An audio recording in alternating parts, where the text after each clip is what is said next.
Imagine this, it's summertime, you go for a swim in a pond, but when you get out of the water, something else comes with you, and it's deadly.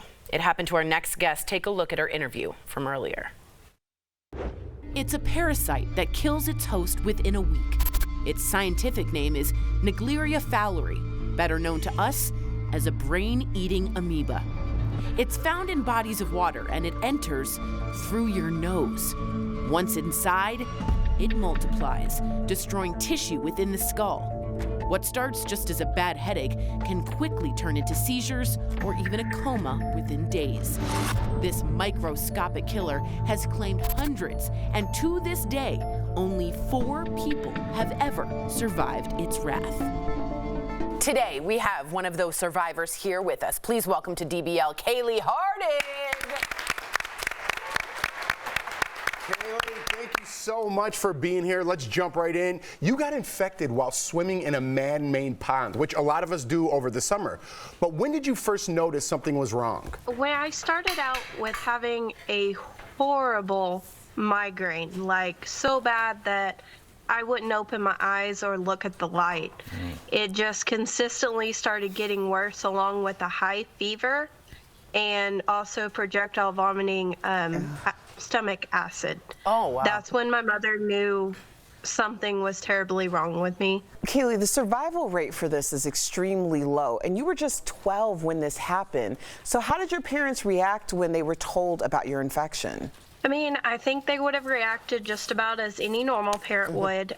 When they told them it was parasitic meningitis, it was something they had never heard of before.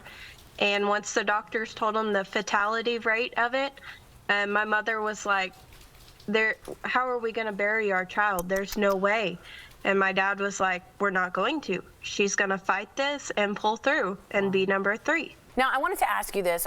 I've had long hospital stays with my mother. You ended up staying at the hospital for more than 50 days. That can become a very repetitive thing where you see the same hospital over and over and over again. How was that for you? And also, how was the infection treated? The main course of treatment was they first went in and had to drill a hole through my skull to put a shunt in to relieve pressure off my brain. Wow. And to also be able to put medication straight in. Wow. They also had to lower my body temperature below the shiver threshold to allow my brain to rest. And when it's that cold, the amoeba crawls up and it will eat on my brain. And they also had to use meltefosine. It is a cancer drug.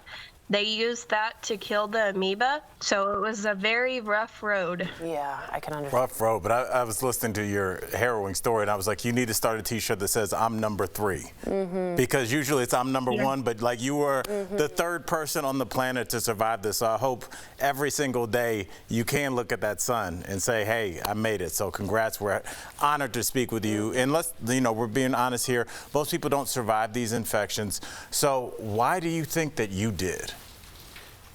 Well, I honestly think God had a huge role to play in it. He had to have been reaching his hand out, but also it would be my mother's timing of getting me to the hospital for treatment. Being ahead of those symptoms and stuff, that is the key right there. Because as soon as you start having symptoms, you're already in the danger zone and you don't even know it. Wow. Thank you so much, Kaylee. DBL Nation, you can learn more about the dangers of this deadly parasite that I didn't know very much about from the Kyle Cares Amoeba Awareness Group. It's on Facebook or at kylecares.com. Thank you again for spreading awareness and spreading your sunshine. It's been lovely to meet you. Thank you so, so much. Thank you. Thank you. Absolutely. It was great talking to you guys.